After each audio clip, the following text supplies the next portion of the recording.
All right, guys, so quick impromptu video. We're talking Errol Spence Jr., Terrence Bud Crawford once again.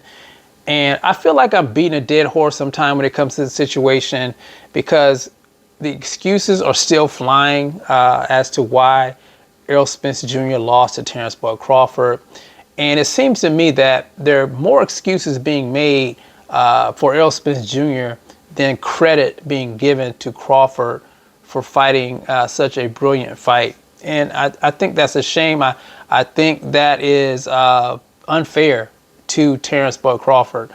He put in a lot of hard work for this fight. It was two people that made this fight happen. It was Errol and Bud.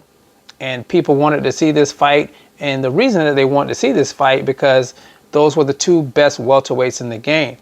Both of those guys brought a lot of things to the table. And going into the fight, you guys know I was a huge Errol Spence Jr. fan, but looking at Crawford, I just saw something different about Crawford than I saw about Errol.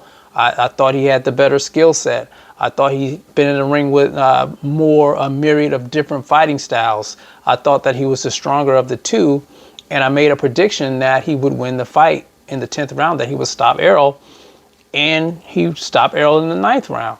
So that's all it really was. If you just look at the situation there, it had nothing to do with Terrence Bud Crawford having anything in his glove. Errol wasn't drugged. He wasn't a clone. It was just all these different things that you've been hearing as to why Errol lost the fight. And it's not fair to Errol as well. You know, Errol hasn't made any excuses. He was the first person to say the better man won. And that's what it should be. You know, all this excuse making and, overthinking things, it really doesn't matter because Terrence Bud Crawford was victorious. Terrence Bud Crawford made history. Terrence Bud Crawford became the first undisputed champion in back-to-back weight classes in the 4-belt era, being a male, of course. Clarissa Shields did it.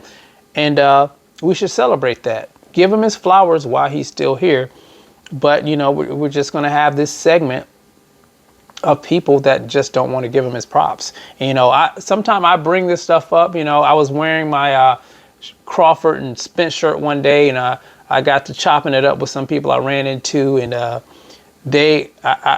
said what I'm saying here. Basically, I knew Crawford was going to win the fight, and of course that triggered them. They got upset because I brought it up, and some of these fans out here, they seem to be more upset about Errol losing the fight than Errol is about losing the fight. Errol's not making any excuses. I think he's out in Spain, if I'm not mistaken. I think I saw a picture of him with his girlfriend enjoying the fruits of his labor. And I'm sure, he's going to take the rematch seriously. We know he's looking to fight Crawford in December at 154 pounds. I still don't think he's going to win that fight. I still think that Crawford is the better athlete. He has the most attributes when it comes to the skill set, and I think he's going to be victorious once again. But, I'm not going to knock Spence for, trying to avenge his loss. Sometime you win, sometime you lose. Sometime it makes you a better fighter.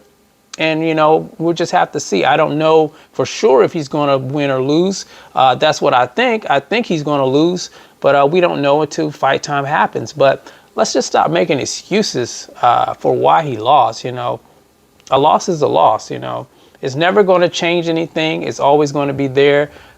Give Terrence Bud Crawford his props. But anyway, guys, just a quick rant on that. You guys tell me what you think about, all these excuses you've been hearing. Are you tired of hearing them? You guys let me know how you feel about that in the comments section.